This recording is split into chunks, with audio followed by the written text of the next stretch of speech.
லைஃப்பில் இந்த மாதிரி ஒரு பெயின்ஃபுல்லான ஒரு சுச்சுவேஷனை நான் ஃபேஸ் பண்ணதே கிடையாது. மனசு முழுக்க வலி வலி மட்டும்தான். இந்த சுற்றுப்பயணத்தில் என்னென்ன மக்கள் பார்க்க வராங்க, அதுக்கு ஒரே ஒரு காரணம் தான், அவங்க என் மேலே வச்சிருக்கிற அன்பும் பாசம். அந்த அன்புக்கும் பாசத்துக்கும் நான் எப்பவும் கடமைப்பட்டிருக்கிறேன்.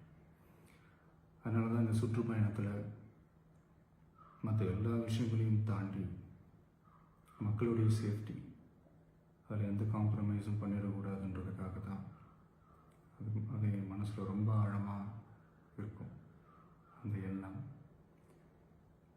அதனால தான் இந்த அரசியல் காரணங்கள் எல்லாத்தையும் தவிர்த்துட்டு ஒதுக்கி வச்சுட்டு மக்களுடைய சேஃப்டி மட்டும் மைண்டில் வச்சுக்கிட்டு அதுக்கான இடங்களை சூஸ் பண்ணுறது, அதுக்கான இடங்களை பார்த்து பெர்மிஷன் கேட்குறது, போலீஸ் டிபார்ட்மெண்ட்டில் அதை ரிக்வெஸ்ட் பண்ணி கேட்போம்.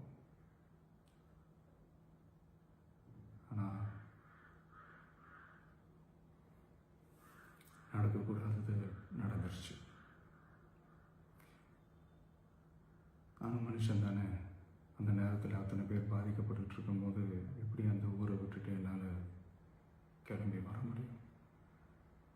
நான் திரும்ப அங்கே போகணும்னு இருந்துச்சுன்னா அதை ஒரு காரணம் காட்டி அங்கே வேறு சில பதட்டமான சுச்சுவேஷன்ஸ், வேறு சில அசம்பாவிதங்கள் அந்த மாதிரி எதுவும் நடந்துடக்கூடாதுன்றதுக்காக தான் நான் அவாய்ட் பண்ணேன். இந்த நேரத்தில் சொந்தங்களை இழந்து தவிக்கிற இத்தனை குடும்பங்களுக்கும் என்னுடைய ஆழ்ந்த இரங்கலை தெரிவிச்சுக்கிறேன். எனக்கு தெரியும், என்ன சொன்னாலும் இது ஈடையாகாதுன்னு எனக்கு தெரியும். ஹாஸ்பிட்டலில் ட்ரீட் பண்ணிகிட்ருக்கிற எல்லாருமே சீக்கிரமாக க்யூர் ஆகி வரணுன்றதை இந்த நேரத்தில் நான் வேண்டிக்கிறேன். கூடிய சீக்கிரமே உங்கள் எல்லாரையும் நான் சந்திக்கிறேன். இந்த நேரத்தில் எங்களுடைய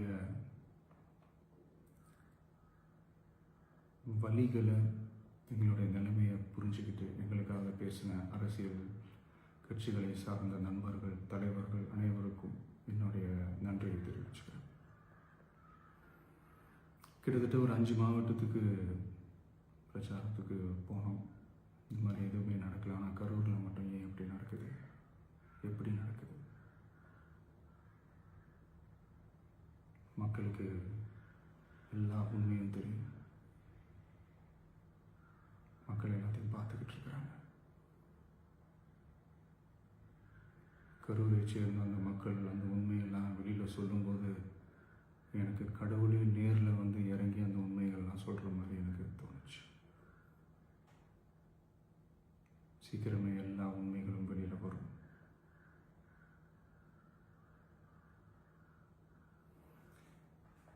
எங்களுக்கு தரப்பட்ட இடத்துல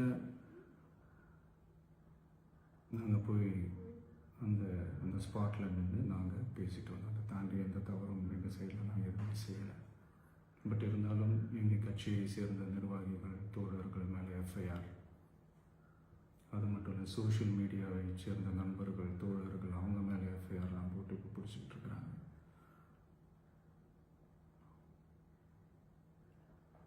சிஎம் சார், உங்களுக்கு ஏதாவது இந்த பழி வாங்கணும் அப்படின்ற எண்ணம் ஏதாவது இருந்துச்சுன்னா என்ன வேணாலும் பண்ணுங்க. அவங்க மேலே கை வைக்காதீங்க. நான் ஒன்று வீட்டில் இருப்பேன், இல்லை நான் ஆஃபீஸில் இருப்பேன். என்ன வேணாலும் செய்யுங்க. நண்பர்களே, தோழர்களே,